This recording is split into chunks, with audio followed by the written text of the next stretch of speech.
I climbed to Immortal 3 while using only the Sheriff, and now I'm gonna teach you all my secrets.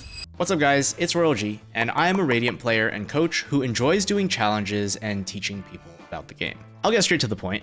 You're probably not that interested in the Sheriff itself, but you're more interested in how I made it to top 1000 with just the Sheriff. So in this video, I'll try to do both. I'll teach you more about improving in Valorant by teaching you how to master the Sheriff. Luckily, it's more related than you might think. Let me know in the comments if this helps you, and let's get right into it. The Sheriff is by no means a beginner-friendly gun. It's very powerful and has a ridiculously high ceiling for what it can do, but it comes with the cost of being very punishing to make mistakes with. One clip is technically all you need to take out the enemy team, but it's also barely enough to break a couple pieces of utility. As such, if you're trying to learn or even master the Sheriff, the single most important skill is to be calm and collected. I know, easier said than done, but that's why I'm making this video. You see, my secret to climbing so far with the Sheriff isn't because I learned a secret technique that makes my Sheriff shoot more accurately. I just learned how to maintain my cool despite handicaps. So there are 3 key characteristics required to becoming a calm player. But before anything, you need to know that calm aim or calm play is a result, not an approach. That means you can't just slow down your shooting and suddenly become a calm aimer. You need to develop traits that eventually will turn you into one. If there's anything that you need to remember, it's that there are no shortcuts to becoming great at Valorant, or anything for that matter. First, you need confidence. Confidence, in my opinion, is a topic that can be expanded into a video of its own, but let's keep it simple. I think confidence is a healthy relationship with failure, and that is mainly a byproduct of consistent practice and effort. The difference between an arrogant person and a confident person is the humble self-awareness of their limitations, and that is achieved through constantly challenging yourself, celebrating your wins, but also accepting and learning from your losses.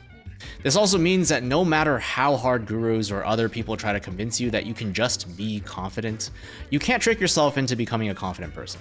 At the end of the day, you have to put in the work on yourself, so let's start by building your confidence with some practice methods. As I've explained in my past educational videos, I like to think that training in Valorant is like training in any sport. You need to go to the gym, you need to do drills, and you need some game time. The gym is aim labs or Kovacs. Drills are in the practice range, and game time is in deathmatches or actual ranked games. Now, it's fine to avoid one or focus on another, but I will cover all 3, and I encourage you to try to do all 3 because they each have their unique uses and benefits. For aim labs, I'll keep it easy, because believe it or not, I spent probably 90% of my time throughout the climb playing this one scenario on repeat, because I think it's that good. The scenario is called VT Floating Dots Goated Valorant. It's a bit frustrating for beginners and intermediate aimers, but I do think it holds a lot of valuable insights for those who can figure it out. Just to name a few, I think it helps with skills like crosshair placement, movement reading, target selection, and many more. I can't give you a full breakdown because there's a lot to unpack, but I actually did a full breakdown before in my private coaching community, the royalG. Along with the breakdown on this scenario and how to get the most out of it, it also has a back catalog of over half a year of VOD reviews and other lessons on Valorant that I taught and continue to teach weekly. So if you're interested in having access to me on a more regular basis, or want to find a place with other mature and improvement-driven players just like you, come check it out. The link is down there. Okay, so heading into the training range, I think there's a few generic things that I like to do, and it's just doing hard bots and 100 bots elimination. I think the most important part of the training range though is that unlike aim labs, you can move around and get a feel for the movement and the recovery of the Sheriff, so I like to do both challenges while applying movement. I'll strafe, aim at the target, then counter strafe when I'm ready to shoot, and repeat the process. Not very glamorous, but it's effective. If you can't do hard bots just yet, try to do medium or even easy. And of course, this applies to any gun. I just use a Sheriff, but I did it when I was using the Vandal, when I was doing the Classic Challenge, and I also did it when I was doing the Ghost Challenge. Like I said, I'm not reinventing the wheel, just getting really good at perfecting it. People who try to tell you that there's some super cool technique or some revolutionary approach to the game are either overcompensating or just simply don't know what they're talking about. Or both. Simplicity is the final boss of mastery, and it's also the humble beginning. Not to say you're necessarily a beginner, I'm sure you're the best player in your gold lobbies. But if you want to become the worst player in a Radiant lobby, there really isn't any shortcuts. Now, there are some specifics about the Sheriff that are worth noting if you're trying to learn to use it well. First, the gun's kickback is actually just a visual distraction, and not something you need to adjust. See how I'm shooting it and then it returns back to its original spot? A lot of people see the gun kick back and panic or try to counter the kickback by aiming, but all you need to do is be patient and let it rest. So to apply that into a practical scenario, if I'm fighting someone and I miss my first shot, I'm strafing and micro-adjusting based off of the crosshair's original position and not the position after the kickback. Because you don't need to deal with recoil control as opposed to a gun like the Vandal, you don't need to counter any bullet spread by pulling down or adjusting, but just waiting for the recovery. Speaking of recovery, the Sheriff can shoot 2 bullets very accurately with little recovery needed. But after the second bullet, the spread starts going really crazy.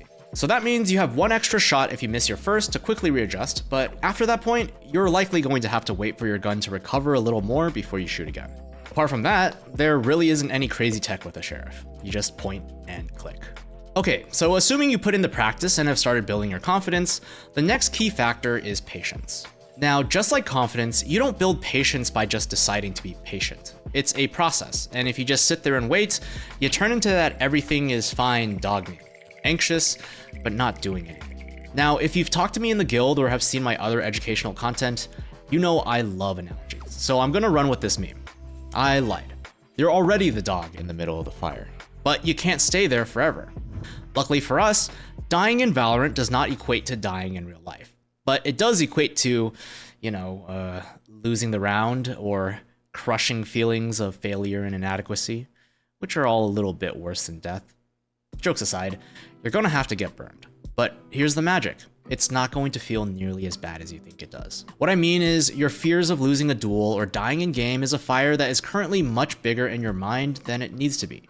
And the only way forward is to confront it and accept that you're going to get burned. Now you guys might be thinking, what the hell is this guy on about? Let me explain. You have 2 choices essentially. 1, do nothing and achieve nothing. Or 2, walk through the fire, get burned, but come out stronger. If your goal is to become a better player or just gain back a little more control over your situation, there's realistically only one choice. So how do you apply this to Valorant? If you're too scared to die or take risks in game, then every decision will be controlled by your fear of dying.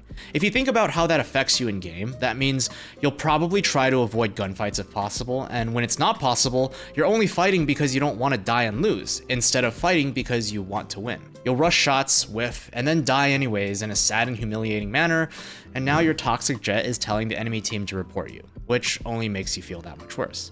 And that only reinforces your belief that you shouldn't be taking duels in the first place. Too close to home? So, what's the play then?